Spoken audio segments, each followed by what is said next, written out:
Hello కానమోకు కథావచనం మోహనవచనం పరిజ్ఞాన హితబాండం శ్రోతలకు ఆహ్వానం నమస్కారం. చదవదగునెవరు రాసిన తదుపరి చదివిన వెంటనే మరువక పలువురికి వినిపింపబూనిన అది ఏ పరిజ్ఞాన హితబాండమౌపో మహిళ మోహనవచనమై విరాజిల్లు. పరిజ్ఞాన హితబాండం లక్ష్యం ప్రతివారీ సమాచార హక్కు. ఆస్ఫూర్తితోనే ఇప్పుడు వెంకట్ పూలబాల సమగ్ర పరిశీలన రచనగా విశ్వనాథ సత్యనారాయణ వేయి పడగలు అనేటువంటి అంశాన్ని ఇప్పుడు మీ కానమోకు కథావచనం శ్రోతలకు మీ కానమోకు స్వరంలో వినిపిస్తాను, వినండి. విశ్వనాథ సత్యనారాయణ వేయి పడగలు. వెంకట్ పూలబాల రివ్యూ. వేయి పడగల మీద విమర్శ, రివ్యూ కూడా ఎవ్వరూ సమగ్రంగా రాయలేదు. పాత్రల గురించి టూకీగా రాశారు. కొన్ని రివ్యూలు చదివాం, అరా కొరాగా రాశారు. పేరున్న వాళ్ళని పొగడ్డానికి అందరూ సిద్ధమే అన్నట్లు రివ్యూలు రాశారు. అవి తప్ప వాళ్ళు కథ కూడా పూర్తిగా చదివినట్టు అనిపించదు. ఒక విమర్శ కూడా లేదు. వేయి పడగల్లో అభినందించదగ్గ విషయాలు చాలా ఉన్నాయి, విమర్శించదగ్గ విషయాలు కూడా ఉన్నాయి. విమర్శను విస్మరిస్తే సమగ్రతను కోల్పోతుంది. విశ్వనాథ సత్యనారాయణ శాస్త్రి మహత్తర రచన వేయి పడగలు. వేయి పుటలలో నిక్షిప్తం చేసిన కళాత్మక వాంగ్మయం. ప్రపంచ సాహిత్యంలో అతి పెద్ద గ్రంథాల సరసన చేర్చదగ్గ అద్భుత కావ్యం. రష్యా రచయిత లియో టాల్స్టాయ్ రాసిన వార్ అండ్ పీస్ 1225 పుటలది. దానితో పోల్చగలిగిన వేయి పడగలు విశేష సాహిత్య వాహిని. వేయి పడగలు చదివితే గతంలోకి ప్రయాణించిన అనుభూతి కలుగుతుంది. అనేక సంవత్సరాల పూర్వం నాగరికత, పరిస్థితులు తెలుసుకోవచ్చు. అలా అనడంలో ఏమాత్రం సందేహం లేదు. అయితే ఈ పుస్తకంలో శృంగారం సున్నా. ఒక ప్రకృతి వర్ణన కానీ, స్త్రీ వర్ణన కానీ, మరి ఏ ఇతర వర్ణన కానీ లేదు. ఒక ప్రెస్ రిపోర్ట్ రాసినట్టు, జరిగిన విషయాన్ని ఒక చరిత్ర చెబుతున్నట్లు రాశారు రచయిత. ఈ పుస్తకాన్ని ప్రస్తుత తరం వారు, ముఖ్యంగా విద్యార్థులు చదివి తీరాలి. కానీ ఈ బట్టియం పద్ధతి చదువుల్లో పుస్తకాలు చదవటమే గగనం. మరి ఈ పరిస్థితుల్లో 999 పుటల పుస్తకాన్ని చదవటం చాలా కష్టం. అందున ప్రాచీన తెలుగు భాషా ప్రయోగం, కఠిన పదజాలం నేటి తరానికి పెను సవాళ్ళు. వీటిని అధిగమించే దిశలో ఒక ప్రయత్నం చేసి అసలు కథ, కథనం దెబ్బతినకుండా వర్ణనలు, కవితా ధోరణులు కొంచెం తగ్గించి కుదించి రాస్తే బాగుంటుంది అని అంటూ ఈ వెంకట్ పూలబాల ప్రయత్నం అన్నమాట. ముందుగా ప్రస్తుతించదగ్గది కథాంశం. వేయి పడగలకు జరిగిన కథ అని పాఠకులు సులభంగానే గ్రహించగలరు. కానీ సత్యనారాయణ గారి సొంత కథ అని గ్రహించడం కొంచెం కష్టమే.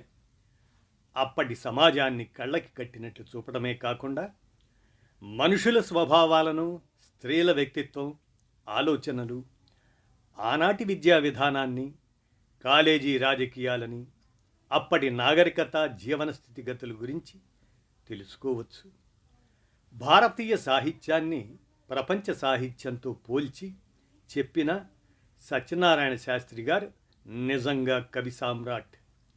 అనేక ఫ్రెంచ్ గ్రంథాలు మరియు రచయితల పేర్లు సరైన ఉచ్చారణతో రాయటం ఎంత కష్టమో. French, German, Spanish, Italian, English బోధించే ప్రఖ్యాతులకు బాగా తెలుసు దాని కష్టం. గ్రీక్ సాహిత్యాన్ని, ఆంగ్ల సాహిత్యాన్ని తులనాత్మకంగా, విమర్శనాత్మకంగా, పాత్రల సంభాషణల ద్వారా విశ్లేషణాత్మకంగా వివరించటం సాహిత్యాభిలాషల్ని అబ్బురపరుస్తుంది. వేయి పడగలు అనేది అనేక కథల సమాహారం. ముఖ్య కథ 3 కుటుంబాలకు సంబంధించింది. ఒక జమీందారు వంశం, బ్రాహ్మణ వంశం, అదే ఊరిలో ఉండే ఒక పేద కాపు వంశం. కథ పాలు అమ్ముకొని జీవించే ఒక పేద కాపు సుబ్రహ్మణ్య స్వామి రూపమైన 4 తలల దివ్య సర్పాన్ని చూడటంతో ప్రారంభమవుతుంది. సుబ్రహ్మణ్య స్వామి కాపు కలలో కనపడి తనకు గుడి కట్టించమని చెప్తాడు. నాగేశ్వర శాస్త్రి అనే బ్రాహ్మణుడు జ్యోతిష్య వాస్తుల యందు అఖండ ప్రజ్ఞాశాలి. అతడు తనకున్న కొద్దిపాటి ఆస్తితో సుబ్బన్నపేట అనే కుగ్రామం వలస వచ్చి సుబ్రహ్మణ్య స్వామికి ఆలయం నిర్మించతలచినప్పుడు వీరన్న అనే విశేష భాగ్యవంతుడు ఆయన ఏం చేస్తాడంటే ఎడ్లను బాడుక్కిచ్చి జీవిస్తుంటాడు. వీరన్న టిప్పు సుల్తాన్ మీదకు దండయాత్రకు పోవచ్చున్న ఆంగ్లేయులకు తన ఎడ్లను బాడుక్కిచ్చి ప్రతిఫలం అడిగినప్పుడు అందులో ఏమున్నవో తెలియక ఒక కొట్టును చూపారు ఆంగ్లేయులు.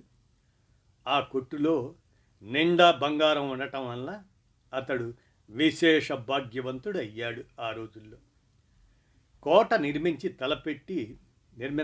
తలపెట్టి కోట ఎక్కడ కడితే మంచిది అని అడుగుతాడు. తానున్న స్థలమే బహు యోగ్యమైనదని, అది ఒక దివ్యక్షేత్రం కాబోతున్నదని చెప్పి అంగీకరింపజేస్తాడు నాగేశ్వర శాస్త్రి. కోట సుబ్రహ్మణ్య స్వామి ఆలయం నిర్మించిన వీరన్న సుబ్బన్నపేట జమీందారు. అతడు విష్ణు భక్తి చేత వేణుగోపాల స్వామి ఆలయం కూడా నిర్మించాడు.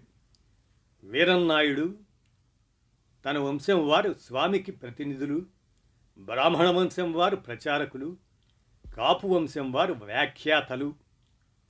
పేద కాపు కూతురు గణాచారిగా మారి జుట్టు విరబోసుకొని రోడ్ల మీద తిరుగుతూ జరగబోవు విషయాలను పాడుతూ తెలియజేస్తూ ఉంటుంది. నాగేశ్వర శాస్త్రికి 5వ తరం వాడు రామేశ్వర శాస్త్రి. రామేశ్వర శాస్త్రి చాలా ఆస్తిపరుడు. రామేశ్వర శాస్త్రి కొడుకు ధర్మారావు భార్య అరుంధతి. కథలో వీరివి ముఖ్య పాత్రలు. రామేశ్వర శాస్త్రి గొప్ప మానవత్వం, దానగుణం కలిగిన వితరణశీలి అని చూపుతూనే కవి సామ్రాట్ అతని పట్ల కొంచెం అసంతృప్తిని కూడా వ్యక్తపరుస్తాడు. జమీందారు వంశీకులు కృష్ణమనాయుడు, రంగారావు భార్య రాణి రుక్మణమ్మారావు, హరప్పానాయుడు. కృష్ణమనాయుడు కొడుకు రంగారావు కొడుకు హరప్పనాయుడు. వీరి చుట్టూ సగం కథ తిరుగుతుంది. మరొక అర్ధభాగం ధర్మారావు చదువు, ఆర్థిక ఇబ్బందులు, అతడి కళాశాల జీవితము, మిత్రులు రాఘవరావు, సూర్యపతి, కిరీటితో అతడు చేసిన అల్లరి, మేనమామ కూతురితో కిరీటి ప్రేమ, ధర్మారావు కిరీటికి సాయపడిన విధము, ఆ కిరీటి పెళ్లి చుట్టూ తిరుగుతుంది. ధర్మారావు, రుక్మణమ్మారావు అదే రాణి, వారి దయతో చదువు పూర్తి చేసి తెలుగు ఉపన్యాసకుడిగా చేరడం, ఆత్మాభిమానంతో ఉద్యోగం వదులుకోవడం, పుత్రోదయం, మళ్ళీ ఆర్థిక కష్టాలు, అరుంధతి మరణం, హరప్పాకు చదువు చెప్పటం కథాగమనంలో ముఖ్య ఘట్టాలు కాగా, ధర్మారావు పునర్వివాహం, నాయుడు వేణుగోపాల స్వామి కళ్యాణాన్ని జరిపించటం కథకి చివరి ఘట్టాలు.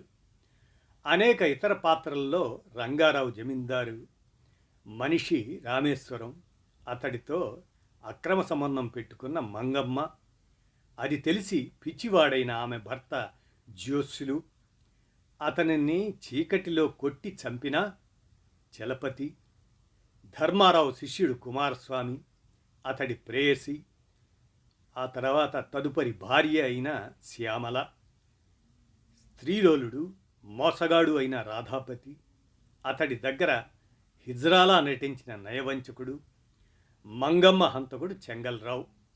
ముఖ్యమైనవి ఇవి. కథను అనేక మలుపులు తిప్పటంలోనూ చతుర సంభాషణలు అందించడంలోనూ మిక్కిలి తోడ్పడతాయి. 1000 పడగలు పుస్తకం చదివితే ప్రస్తుత సినిమా సంభాషణలను యావగించుకుంటారు. ఒక వేశ్య మాట్లాడే మాటలు కూడా ఏమిటో విజ్ఞానవంతంగా ఉంటాయి. మంగమ్మ జార్జ్ బెర్నాషా గురించి, అమెరికన్ జడ్జి లిండ్సే కథల గురించి, పురుషుల ద్వితీయ వివాహాల సమస్య గురించి చర్చించడం, స్త్రీ జాతి స్వేచ్ఛ గురించి మంగమ్మ మాట్లాడినప్పుడు ఎవరో చెప్పిన మాటలు ముక్కున పట్టుకొని పదాలకు అర్థాలు కూడా తెలియకుండా మాట్లాడరాదని హెచ్చరించటం అప్పటి సమాజంలో స్త్రీల ఆలోచన శక్తిని తెలియజేస్తుంది. ప్రస్తుత కాలంలో పోస్ట్ గ్రాడ్యుయేషన్ చదువుతున్న విద్యార్థులు తమ తల్లిదండ్రుల గురించి 2 నిమిషాలు మాతృభాషలో మాట్లాడలేరంటే అతిశయోక్తి కాదు. కుమారస్వామి, ధర్మారావు వారి మధ్య సంభాషణలో ప్రపంచ సాహిత్య విశేషాలను, ధర్మారావు తన మిత్రులతో చేసిన సంభాషణల్లో నృత్యము, నృత్తము, నాట్యము వాటికి గల అంతరాలను వివరించటం ఎంతో విజ్ఞానదాయకంగా ఉంటాయి. సంగీతము, నాటకము వాటి పతనానికి కారణాలను ఈ పుస్తకం చదివిన ఎవరైనా సులభంగా అవగాహన చేసుకోవచ్చు. పాతకాలం గురించి గొప్పగా చెప్పాలనుకోవటం ప్రతి కాలంలోనూ పత్రికల్లోనూ పరిపాటి కావచ్చు, కానీ గొప్పగా చెప్పుకున్నవి అని అవన్నీ వాస్తవాలు కాదు. పాతంతా బంగారం అనుకునేవారు ఈ 1000 పడగల పుస్తకం చదివి తెలుసుకోవలసినవి, విశ్లేషించుకోవాల్సినవి చాలా ఉన్నాయి. స్వాతంత్రానికి పూర్వం కూడా ఉపాధ్యాయులు, అవమానాలు, ఆర్థిక అవస్థలు, డబ్బు ఉన్నవాడి చేతిలో కీలుబొమ్మలా ఉండటం, యాజమాన్యాలకు వంత పాడితే రోజు గడుస్తుంది, బండి నడుస్తుంది, ఏమాత్రం స్వతంత్ర భావాలు ఉన్నా ధర్మారావులా ఉద్యోగం వదులుకోవాల్సిందే, లేకపోతే గెంటివేత తప్పదు. అప్పటికీ ఇప్పటికీ ఉపాధ్యాయుల పరిస్థితులు పెద్దగా మార్పు లేదు. అప్పట్లో కూడా మనము డబ్బుకున్న విలువ చదువుకి ఇవ్వలేదు. డబ్బుకి ఆశపడే మంగమ్మ రామేశ్వరానికి లొంగుతుంది. అప్పట్లో 4 భార్యలు ఉన్న సమాజంలో మనుషులు ఆ కారణంగా గౌరవాన్ని కోల్పోలేదు. రామేశ్వర శాస్త్రి ఇందుకు ఉదాహరణ. రామేశ్వర శాస్త్రి పాత్ర అత్యంత ఉదాత్తమైన పాత్రగా చిత్రీకరించబడింది. కానీ పాఠకులు అందరూ అలా అనుకోలేరు. రామేశ్వర శాస్త్రి నాగేశ్వర శాస్త్రికి 5వ తరానికి చెందిన వాడు పండితుడు. కృష్ణమనాయుడు జమీందారుగా ఉన్నప్పుడు ఆయన వద్ద దివానుగా ఉన్నాడు. గొప్ప దానగుణం కలిగిన వ్యక్తి. ఇతడికి 4 భార్యలు. అతడు 18 సంవత్సరాల వయసులో 3 ఏళ్ల సావిత్రిని పెళ్లి చేసుకుంటాడు. వారిద్దరి సంతానమే ధర్మారావు. ధర్మారావుకి వేద విద్య చెప్పించాలని రామేశ్వర శాస్త్రి తలపోస్తాడు. కానీ ఆ రోజుల్లోనే సావిత్రమ్మ గారు వేద విద్య వద్దు అని ఆంగ్ల విద్య చెప్పిస్తారు. అప్పటికే ఆంగ్లమోజు, ఆవశ్యకత, వేద పతనం చురుకుగా జరిగాయి. వివిధ కులాల నుండి కన్యలను వివాహం ఆడాలని ఇతడి కోరిక. అతడు 21 సంవత్సరాల వయసులో రంగారాజమ్మ అనే క్షత్రియ కన్యను లేవదీసుకొని పోయి వివాహం ఆడతాడు. ఆమెకు కలిగిన సంతానం రామచంద్రరాజు. రామేశ్వర శాస్త్రి 25 సంవత్సరాల వయసులో తీర్థయాత్రలకు వెళ్ళి మహారాష్ట్రకు చెందిన 14 ఏండ్ల వైశ్య కన్య హైమవతిని వివాహమాడతాడు. హైమవతి ప్రమాదవశాత్తు నదిలో పడిపోయినప్పుడు రక్షించినచో ఆమెను ఇచ్చి వివాహం చేస్తానని హైమవతి తండ్రి రామకృష్ణారావు అంటాడు. రామేశ్వర శాస్త్రి హైమవతిని రక్షిస్తాడు. ఆ రాత్రి రంగారాజమ్మ పథకం ప్రకారం తల్లిదండ్రులతో నిద్రిస్తున్న హైమవతి రామేశ్వర శాస్త్రితో నిద్రిస్తుంది. హైమవతి తల్లి తన భార్యను తను తీసుకువెళ్ళాడు అంటుంది. హైమవతికి రామేశ్వర శాస్త్రి వల్ల ముగ్గురు సంతానం కూడా కలుగుతుంది. 2 అమ్మాయిలు, 1 కొడుకు. పేద కాపు కూతురు మంగ ఆమెను దుష్టులు వేధిస్తున్నప్పుడు నన్ను పెళ్లి చేసుకొని కాపాడండి అని అడుగుతుంది. ఆమె కోరికపై వివాహం చేసుకుంటాడు. మంగ కొడుకు పసరిక. ఇతడు పాముని పోలి ఉండి జంతువులతో, పాములతో, పక్షులతో పొలాల్లో తిరుగుతుంటాడు. ధర్మారావుని అన్నా అని పిలుస్తుంటాడు. ఊరి వారందరూ పసిరికను చూసి నవ్వినా ధర్మారావుకి పసిరిక అంటే ప్రాణం. ఈ 4 భార్యలే కాక రామేశ్వర శాస్త్రి రత్నగిరి అనే ఒక భోగం మేళం నాయకురాలు రత్నగిరి అనే స్త్రీని ఉంచుకుంటాడు. రత్నగిరి కుమార్తె దేవదాసి గిరిక. భోగం వారు కూడా అప్పట్లో చాలా గౌరవించబడ్డారు. దేవదాసిని రాణిగారు ఎంతో గౌరవంగా చూస్తారు. అప్పట్లో బహుభార్యత్వం కూడా బాగానే ఉండేది అని చెప్పవచ్చు. స్త్రీలు కూడా బాగానే సర్దుకొని ఉండేవారు. రామేశ్వర శాస్త్రి గారి భార్యలు పరస్పరం ప్రేమానురాగాలు, గౌరవం కలిగి ఉండేవారు. అందరి భార్యలకు రామేశ్వర శాస్త్రి గారు పొలాలు, స్థలాలు సమకూర్చి వారి పోషణకు లోటు లేకుండా చూడటమే కాకుండా అడిగిన వారికి లేదనకుండా దానాలు చేశారు. ఇంట్లో ప్రతినిత్యం అన్నదానం జరుగుతూ ఉండేది. అందుకొరకు అతని ఆస్తి హారతి కర్పూరంలా కరిగిపోతాయి. అయినా ఆస్తులు అమ్మి అప్పులు చేసి మరీ ఆయన ధార్మికతను కొనసాగిస్తాడు. చివరకు ఇల్లు గడవక బావుమరిది ఇంటికి భార్యను పంపుతాడు. తాను కూడా వెళ్ళి అవమాన భారంతో తిరిగి వచ్చి కట్టుబట్టలతో ఆలయంలో మరణిస్తాడు. తండ్రి దానగుణం, ఆర్థిక తెలివిలేమికి ఫలితంగా ధర్మారావు బ్రతుకు భారమై, చదువు కష్టమై, ఆత్మాభిమానంతో ఎవ్వరినీ ఆశించలేక దుర్భర దారిద్ర్యాన్ని అనుభవిస్తాడు. ఆయన పోవడం దాంతోనే ఆ దరిద్రం అంతా పోయినట్లయింది అంటాడు ధర్మారావు. ఈ మాటల్లో కవి హృదయం, వేదన పాఠకుడికి అర్థమవుతుంది. ఇక ధర్మారావు పాత్ర. ధర్మారావు రామేశ్వర శాస్త్రి కొడుకు. కథలో అతి ముఖ్య పాత్ర. కథ ధర్మారావు చుట్టూ తిరుగుతుంది అని చెప్పవచ్చు. ధర్మబుద్ధి కలిగిన పండితుడు. చిన్నతనంలోనే ఇతడు తండ్రిని కోల్పోతాడు. ఇతని భార్య అరుంధతి. తండ్రి మరణానంతరం అనేక అవమానాలు, ఇబ్బందులకు గురి అవుతాడు. తండ్రి కర్మకాండలకు కూడా డబ్బు లేక, ఒకరిని యాచించలేక వేదనకు గురి అవుతాడు. కృష్ణమనాయుడు సహాయంతో చదువుకున్న చదువు ఆగిపోతుంది. రాణి రుక్మణమ్మారావు గారి దయతో గుంటూరులో చదువుకుంటాడు. సుబ్బన్నపేట కళాశాలలో తెలుగు ఉపన్యాసకుడిగా పనిచేసి పరిస్థితులతో రాజీ పడలేక, ఆత్మాభిమానం వదులుకోలేక ఉద్యోగం వదులుకుంటాడు.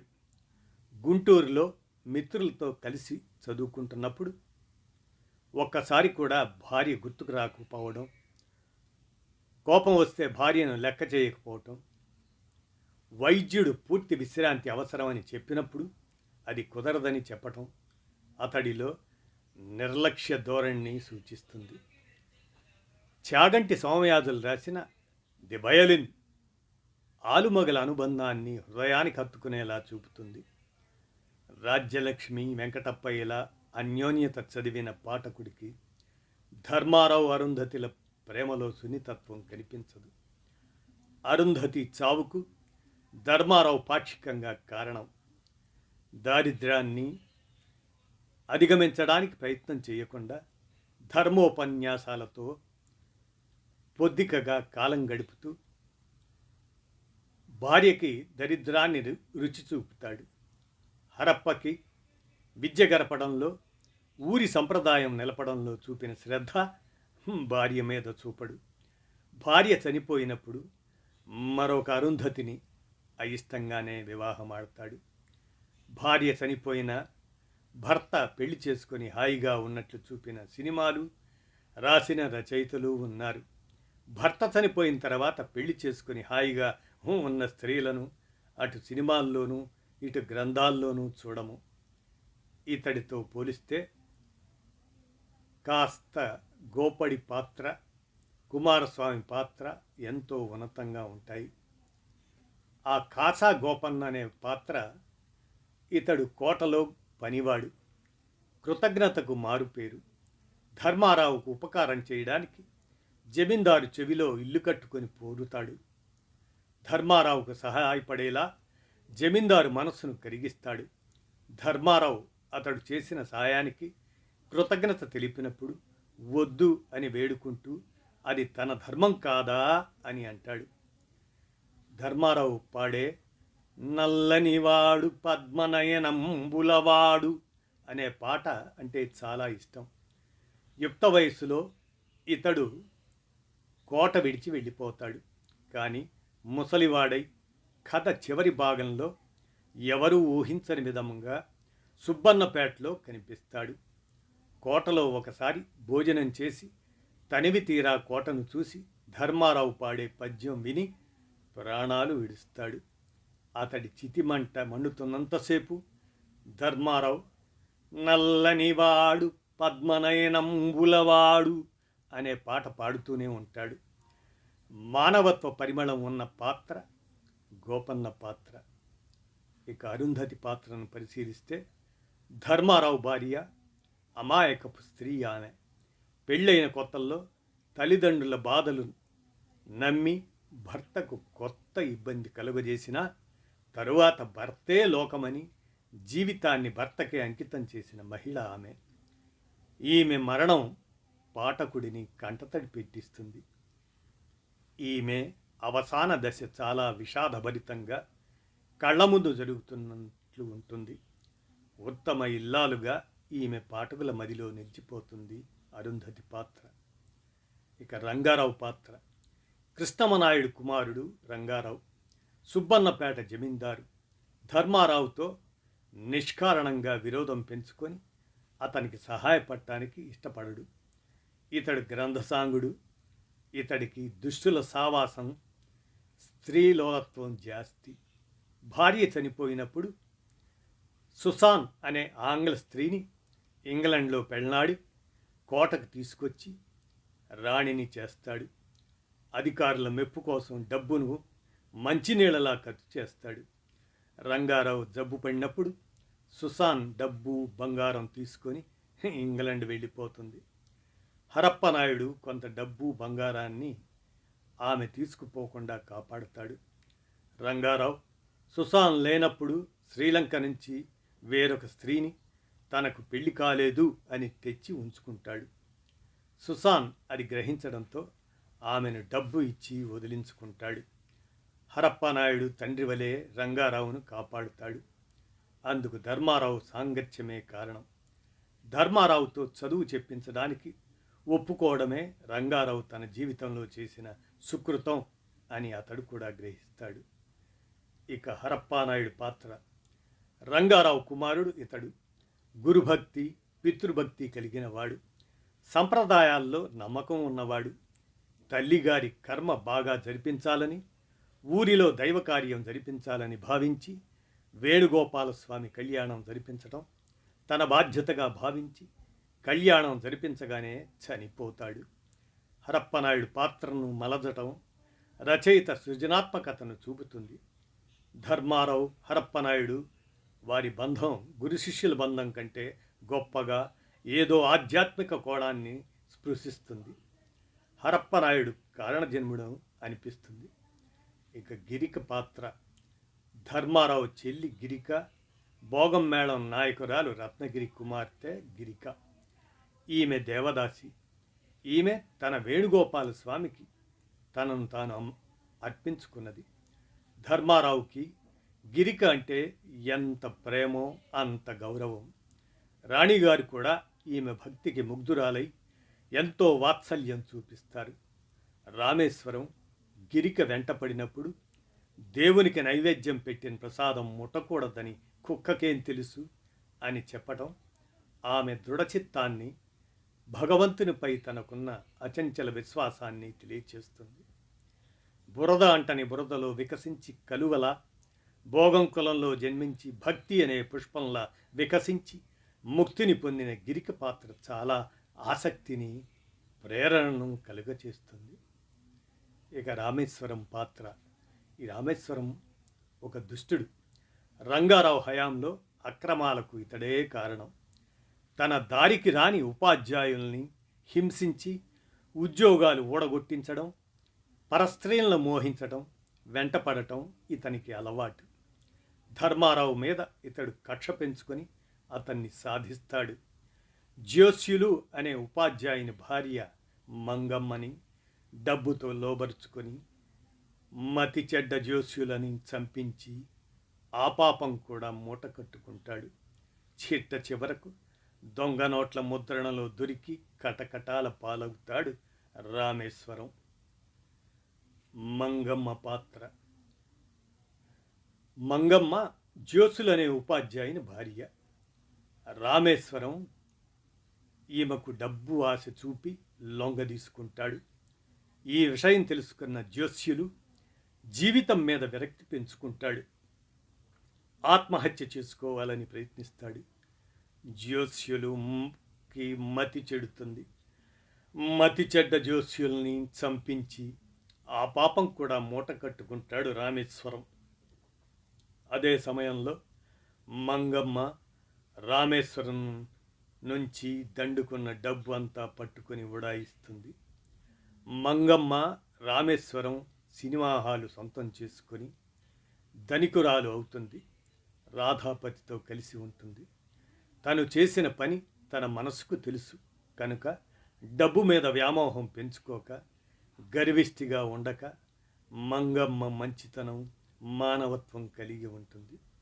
అందువల్ల ధర్మారావు కుమారస్వామి సాంగత్యం దొరకడం, ధర్మారావు నుంచి మంచిని స్వీకరించడం జరిగి మంగమ్మ పరివర్తన చెంది మంచి మనిషిగా మారుతుంది.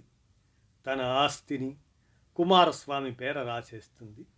చేసిన పాపానికి ఫలితంగా ఆడంగిలా పైకి నటించే చెంగల్రావు కత్తిపోట్లకు బలై భయంకరమైన చావు చస్తుంది మంగమ్మ. ఇక పాము. సుబ్రహ్మణ్య స్వామి అవతారం. ధర్మానికి ప్రతిరూపమైన పాము 1000 పడగలను కలిగి ఉంటుంది. కథ మొదటిలో కాపుకు పాము కనిపిస్తుంది. అప్పుడు పాముకు 4 తలలు ఉంటాయి. ఒక్క ధర్మారావు మాత్రమే పాముని చూడగలుగుతాడు. రంగారావుకి పాము కలలోనే కనిపిస్తుంది. ధర్మం నశించినప్పుడు పాము ఒక పడగను కోల్పోతుంది. కథ చివరిలో పాము 2 తలలను కలిగి ఉంటుంది. ఆ 2 తలలు ధర్మారావును, అరుంధతికి ప్రతిరూపంగా ఉంటాయి. కుమారస్వామి పాత్ర. కుమారస్వామి ధర్మారావు శిష్యుడు.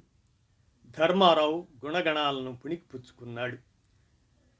విశాల భావాలు, స్వతంత్ర భావాలు, ముక్కుసూటిగా మాట్లాడడం కుమారస్వామి వ్యక్తిత్వానికి నిదర్శనాలు. ఇతడు శ్యామలను ప్రేమించి పెళ్లి చేసుకుంటాడు.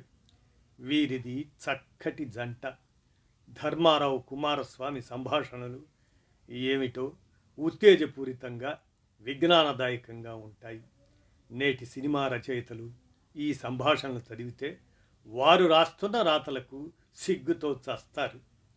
స్వతంత్ర భావాలు గల ఉపాధ్యాయుల మెడలు విరవడం అప్పటి నుంచి మనకు ఆనవాయితీ. ఉపాధ్యాయుల్ని గౌరవించటం, స్త్రీని గౌరవించటం అనేది నాడు నేడు ఉత్తమాట.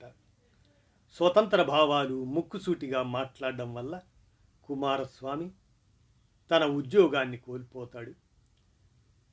పత్రికలో చేరిన కుమారస్వామికి పత్రికా స్వేచ్ఛ అంటే పత్రికాధిపతికి ఉండే స్వేచ్ఛ మాత్రమే అని అర్థమవుతుంది. మంగమ్మ మరణానంతరం మంగమ్మ ఆస్తికి వారసుడవుతాడు. హరప్ప మరణానంతరం రంగారావు ఒక అబ్బాయిని దత్తత తీసుకొని అతడికి హరప్ప అని నామకరణం చేసి అతడికి కుమారస్వామిని ఉపాధ్యాయుడిగా నియమిస్తాడు. కుమారస్వామిది ఆదర్శ వ్యక్తిత్వం, వివాహం కూడా. అతడి హాస్యం ఆరోగ్యకరమైన హాస్యం. ఇక సుసాన్ పాత్ర. సుసాన్ ఇంగ్లీషు వనిత. రంగారావు ఆమెను తన కోరిక కోసం వివాహం ఆడతాడు. ఆమె తన తల్లిదండ్రుల కోసం రంగారావును వివాహం చేసుకుంటుంది. ఇంగ్లీష్ పాత్రలు సృష్టించడమే కాకుండా ఇంగ్లండ్లో కొంత భాగం కథను నడుపుతాడు.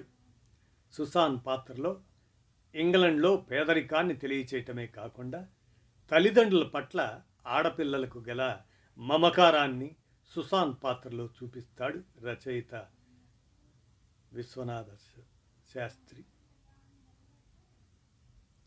ఆమె తల్లిదండ్రులు పేద రైతులు. వారు కొడుకుల చదువు కోసం తమకున్నదంతా ఖర్చు చేసి రోజు గడవని స్థితికి చేరుకుంటారు. ఆ కొడుకులు వారిని పట్టించుకోరు. అప్పుడు సుసాన్ తల్లిదండ్రుల బాధ్యతను తలకెత్తుకుంటుంది. తల్లిదండ్రుల కోసం సుసాన్ ఎంతటి కష్టాన్నైనా పడటానికి విరవదు. కానీ ఒక హోటల్ యజమాని వ్యభిచరించమంటే నిరాకరిస్తుంది. ఇంగ్లండ్లో అయినా భారతదేశంలో అయినా ప్రేమ తల్లిదండ్రుల ప్రేమ, పిల్లలు తల్లిదండ్రుల పట్ల చూపించే మమకారం ఒక్కటే. కాకపోతే మనకున్న ప్రేమాభిమానాలు ఇంకెక్కడా ఉండవని మన అపోహ. ఉన్న ఊర్లోనే పిల్లలను హాస్టల్లో వేసి చదివించే తల్లిదండ్రులు, హాస్టల్లో పరిస్థితులు, విద్యలో ఒత్తిడి తట్టుకోలేక పారిపోయిన విద్యార్థులని మళ్ళీ బలవంతాన తెచ్చి చదివించటం ఇంగ్లండ్లోనే కాదు, ఏ దేశంలోనూ ఉండదు మనలాగా. రాధాపతి, బిజిలీ, పద్మావతి. ఇతడు కుజ్ఞాని, అందరికీ సంపాదకుడిగా పరిచయం. ఇతడు స్త్రీలోలుడు. బిజిలీ అనే మహారాష్ట్ర గాయని కోసం 80 ఎకరాల పొలం అమ్మి తన చుట్టూ తిరుగుతాడు. బిజిలీ తండ్రి చాలా తెలివైన వాడు. బిజిలీని పెళ్లాడటానికి రాధాపతి ఆస్తి గురించి చెప్పిన మాటలు అబద్ధాలు అని తెలిసి రౌడీలను పంపుతాడు. రాధాపతి తప్పించుకొని హైదరాబాద్ చేరుకుంటాడు. అక్కడ పద్మావతిని కలుసుకొని ఆమెను ఆకట్టుకుంటాడు. ఆమె చదువుకు డబ్బు ఖర్చు పెడతాడు. ఆమెను గర్భవతిని చేసి పెళ్లి చేసుకోవాలని చూస్తాడు. ఆమె పెళ్లికి అంగీకరించదు. ఆమె చెన్నైలో బిడ్డని కన్న బిడ్డని అమ్మేసి తన దారి తను చూసుకుంటుంది. చెంగల్రావు అనే ఒక విషపూరితమైన వ్యక్తిని ఆదరిస్తాడు. చెంగల్రావు రాధాపతి సేవకుడిగా ఉంటూ పైకి ఆడంగిలా నటిస్తూ ఉంటాడు. చెంగల్రావు మంగమ్మను కత్తితో పొడిచి హతమారుస్తాడు. మంగమ్మ పాత్ర సహా అనేక పాత్రలు భయానకము, ఉత్సుకత కలగలుపుగా ఉంటాయి. రాజశేఖర్ రెడ్డి అనే వైద్యుని కథ రాజైనా విద్యను గౌరవించి తీరాల్సిందే అని ఒక సందేశాన్ని అందిస్తుంది. ఇలా అనేక పిట్టకథలు, ఉపకథలతో ఆద్యంతం ఆసక్తికరంగా సాగే 1000 పడగల్లో రచయిత విశ్వనాథ సత్యనారాయణ